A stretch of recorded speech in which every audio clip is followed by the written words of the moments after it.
quchoqlashish va o'pishish. An Abi Hurayra radhiyallohu anhu أن رجلا سأل النبي صلى الله عليه وسلم عن المباشرة للصائم فرخص له وأتاه آخر فسأله فنهاه فإذا الذي رخص له شيخ والذي نهاه شاب رواه أبو داود والبيهقي وصححه. Abu Hurayra radhiyallohu anhudan rivoyat qilinadi. Bir odam Payg'ambar sollallohu alayhi vasallamdan ro'zadorning quchoqlashishi haqida so'radi. Shunda unga ruxsat berdilar. Boshqa birov u zotning huzurlariga kelib so'ragan edi, uni qaytardilar. Qaralsa, u zot ruxsat bergan kishi chol ekan, qaytargan shaxs esa yigit ekan. Abu Dovud va Bayhaqi rivoyat qilgan va sahih degan.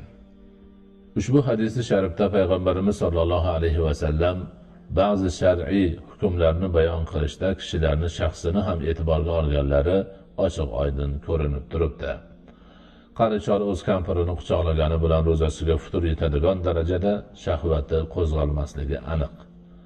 Yosh yigit esa bu ishida ro'zasi ochiladigan darajaga yetishi va kafforat berishga majbur bo'lib qolishi turgan gap.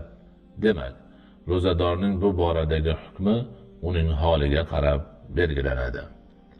عن عائشة رضي الله عنها قالت: كان النبي صلى الله عليه وسلم يقبل ويباشر وهو صائم وكان أملككم لإربه رواه الخمسة. عائشة رضي الله عنها دان روايات qilinadi.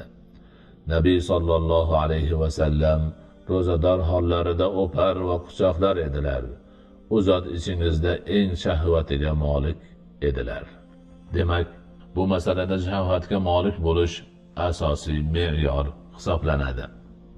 Ulamolarimiz ham ushbu va boshqa hadislarni dalil qilgan holda ro'zador odam iloji boricha bu ishlardan uzoq bo'lgani ma'qul deyishadi.